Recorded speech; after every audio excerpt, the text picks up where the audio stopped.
Hello दोस्तों, मैं शुभम आपका स्वागत करता हूं आपके अपने YouTube channel dear study friend पर। आपने पिछली क्लास में सर्वनाम के बारे में पढ़ा और सर्वनाम के भेद के बारे में जाना। अब बात कर लेते हैं अगले जो है अपने पद की, जो कि होता है विशेषण। विशेषण क्या होता है पहले तो जानेंगे।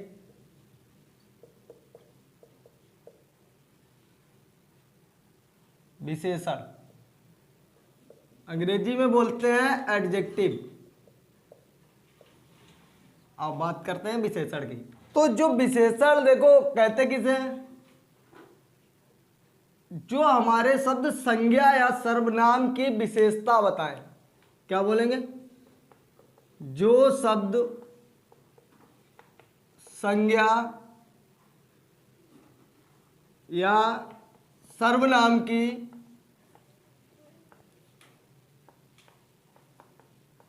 विशेषता बताएं, वही क्या कहलाते हैं? विशेषण कहलाते हैं।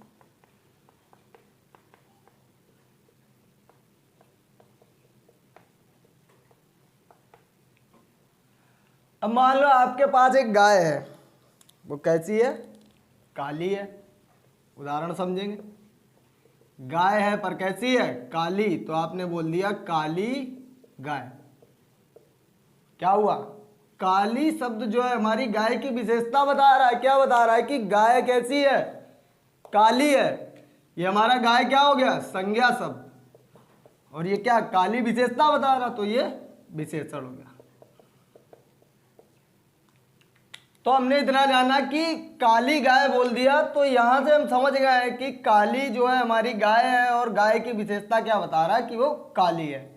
अब जानते हैं विशेषण में एक चीज और होती है जिसे हम बोलते हैं विशेष।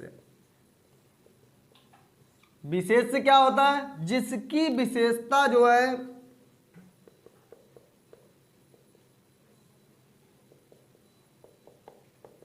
जिसकी विशेषता बताई जा रही हो,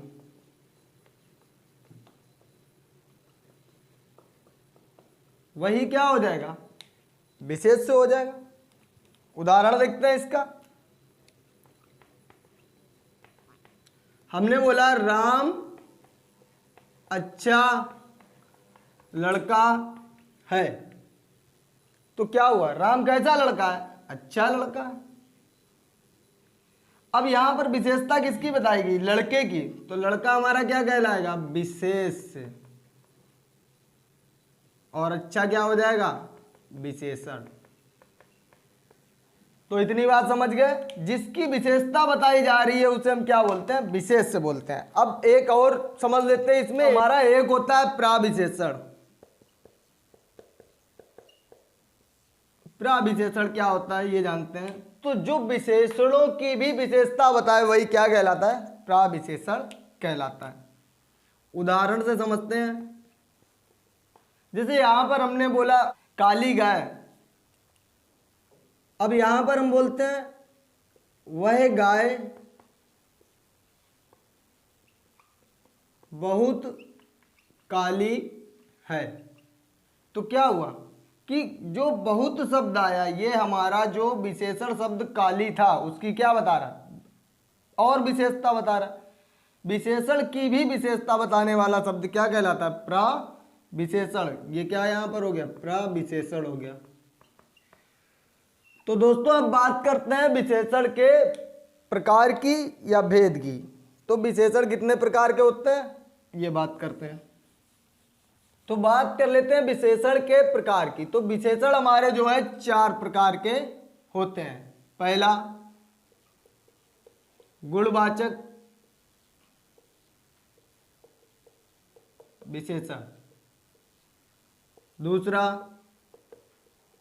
संख्यावाचक विशेषण। तीसरा परिमाणवाचक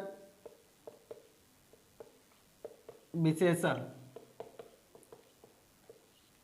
और एक हमारा होता है सार्वनामिक विशेषण। तो देखिए दोस्तों, एक एक की बात की जाएगी, सभी को समझा जाएगा। प्रश्न हमारा यहीं से रहता है, पहले हम गुणवाचक विशेषण को समझेंगे, फिर संख्यावाचक, फिर परिमाणवाचक, इसके बाद सार्वनामिक विशेषण की। तो सबसे पहले बात करते हैं गुणवाचक विशेषण क्या होता है। गुणवाचक विशेषण, तो गुणवाचक विशेषण क्या होता है?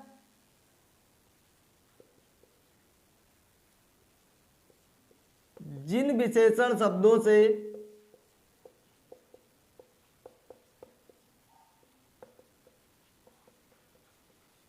किसी व्यक्ति या वस्तु के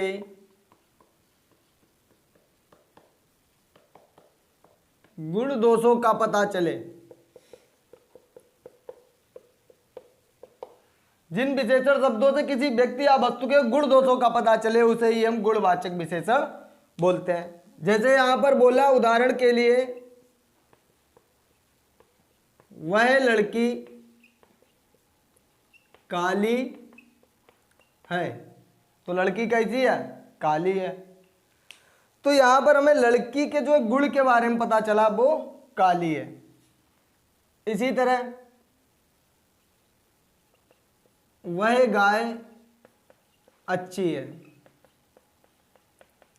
तो वह लड़की काली है, वह गाय अच्छी है, वह लड़का सुंदर है। तो इस तरह के जो हमारे हैं, जो किसी के गुण या दोषों को बताएं, वही क्या है? हमारे गुणवाचक विशेषण शब्द कहलाते हैं। देखो, सबसे अच्छा पहचानने का तरीका आपको बता रहे हैं गुणवाचक विशेषण को। इनमें क्या करो, कैसा या कैसी, कैसा या कैसी शब्द लगाकर अगर आप प्रश्न करेंगे तो उत्तर प्राप्त होगा। जैसे वह लड़की कैसी है, वह गाय कैसी है, या वह लड़का कैसा है, इस तरह से अगर कैसा और कैसी लगाकर के उत्तर प्राप्त हो तो सीधी सी बात है, वहां पर क्या होगा? गुणवाचक विशेषण। अब बात करते हैं संख्यावाचक विशेषण की। तो देखो, संख्यावाचक विशेषण, संख्यावाचक विशेषण क्या होता है? देखो, जिन विशेषण शब्दों से हमें संज्ञा या सर्वनाम के संख्या का बोध हो, तो वही क्या है? हमारे संख्यावाचक विशेषण है। जिन विशेषण शब्दों से हमें संज्ञा सर्वनाम की संख्या का बोध हो, उन्हीं को हम संख्यावाचक विशेषण कहते हैं। देखो, उदाहरण देख लेते हैं।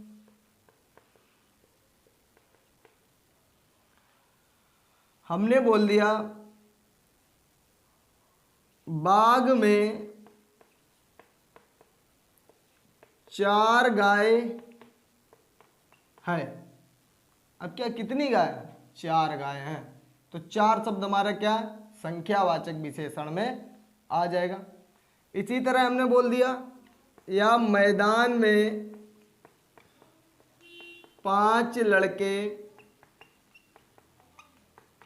खेल रहे हैं। क्या हुआ? हमें यहां पर संख्या का बोध हुआ, 5 लड़के। तो जहां पर हमें संख्या का बोध होगा वहां पर संख्यावाचक विशेषण होगा। अब देखो, संख्यावाचक विशेषण भी हमारे 2 प्रकार के होते हैं। कितने प्रकार के? 2 प्रकार के। पहला होता है हमारा निश्चित संख्यावाचक विशेषण,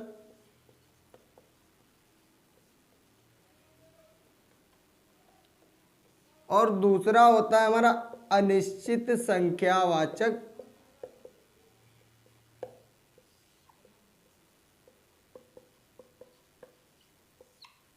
विशेषण। तो जानेंगे निश्चित संख्यावाचक विशेषण और अनिश्चित संख्यावाचक विशेषण क्या होते हैं, इनके बारे में बात कर लेते हैं। तो देखो, निश्चित संख्यावाचक विशेषण, जहां पर हमें निश्चित संख्या का बोध हो वहीं पर क्या होगा? निश्चित संख्यावाचक विशेषण होगा। तो देखो, निश्चित संख्यावाचक विशेषण, जहां पर हमें निश्चित संख्या का बोध हो जाए वहीं पर निश्चित संख्यावाचक विशेषण होता है। उदाहरण के लिए देखिए, यहां पर जैसे हमने बोल दिया, मैदान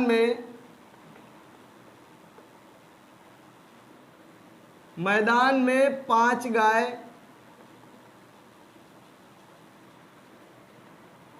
घूम रही हैं। तो यहां पर क्या हुआ, 5 गाय, निश्चित संख्या बता दी गई। इसी तरह घर में, मेरे घर में 7 लोग हैं। तो यहां पर क्या है, निश्चित संख्या बता दी गई, 7 लोग हैं, 5 गाय हैं। तो इसी तरह निश्चित जहां पर संख्या बता दी जाए वहां पर निश्चित संख्यावाचक विशेषण। और इसी तरह बात करते हैं अनिश्चित संख्यावाचक, जो हमारे अनिश्चित संख्यावाचक विशेषण क्या होते हैं। तो देखिए जहां पर इसका सीधा एकदम उल्टा होता है, जहां पर निश्चित बता दी जाए वहां पर निश्चित, जहां पर अनिश्चित रहे वहां पर अनिश्चित है। तो संख्या निश्चित नहीं रहती है। जैसे उदाहरण से समझेंगे, वहां पर कुछ लोग हैं। तो क्या हुआ, कुछ लोग, संख्या नहीं निश्चित है, कुछ लोग हैं। हमने बोल दिया एक दुर्घटना में कई लोग मारे गए। तो क्या हुआ, कई लोग, यहां पर संख्या निश्चित नहीं है, तो अनिश्चित संख्यावाचक विशेषण में आ जाएगा ये। तो बात करते हैं परिमाणवाचक विशेषण की। देखो परिमाण का मतलब क्या होता है, नाप तौल से, जिन चीजों को हम नाप तौल सकते हैं। देखो बात ये है, संख्यावाचक विशेषण में क्या, वहां भी संख्या की बात की गई थी और यहां भी संख्या की बात की जाएगी, पर अंतर ये होगा, यहां पर नाप तौल में जो चीजें आती हैं उनकी संख्या की बात की जाएगी और वहां पर व्यक्ति या वस्तुओं की बात की गई थी। तो देखिए वह विशेषण जिनसे जो है नाप तौल संबंधी चीजों का बोध होता है उन्हें हम परिमाणवाचक विशेषण कहते हैं। ये इसकी परिभाषा होगी, परिभाषा लिख लेना आप लोग अगर लिखना चाहें। अब हम बात कर लेते हैं सीधा इसके उदाहरण की। तो देखो उदाहरण क्या होता है इसका, जैसे हमने बोल दिया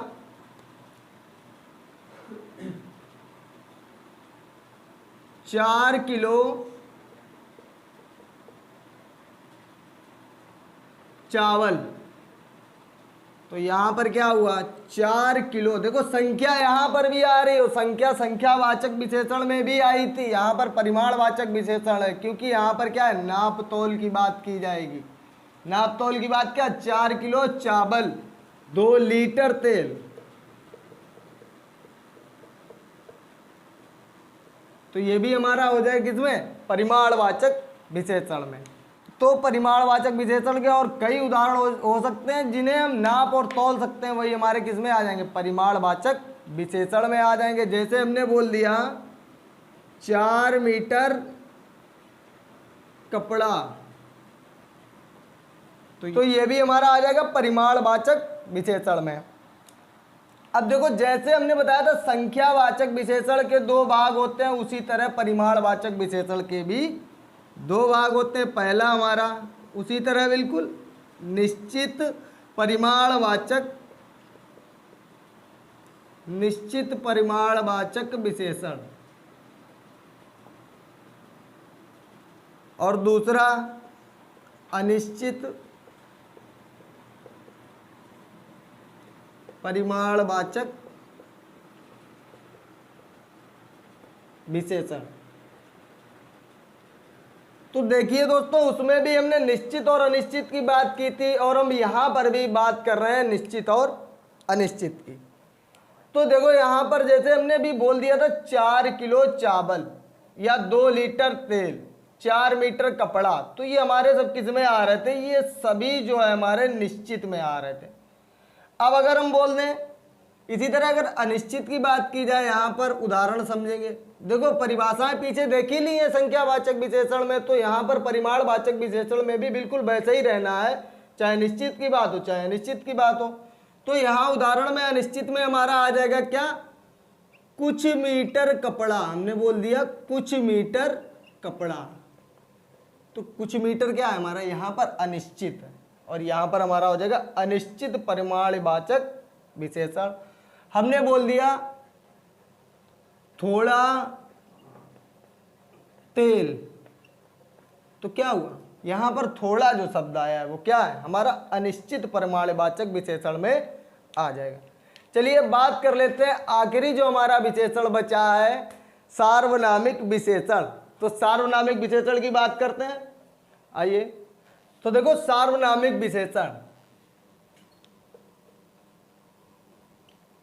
देखो सार्वनामिक से यहां पर पहले एक चीज समझ लेते हैं, इसके बाद परिभाषा की बात करेंगे। सार्वनामिक, यहां पर आपको छिपा दिख रहा है क्या, सर्वनाम, यानी कि यहां पर बात किसकी की गई है, सर्वनाम की। तो सार्वनामिक विशेषण हमारे तो बेसर्वनाम शब्द, बेसर्वनाम शब्द जो संज्ञा शब्दों से पहले, संज्ञा शब्दों से पहले आकर उनकी विशेषता बताते हैं।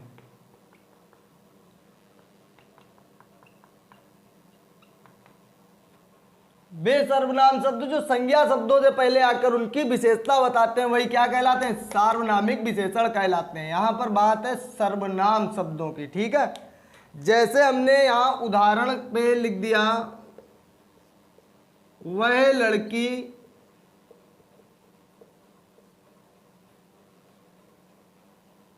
लड़की जा रही है।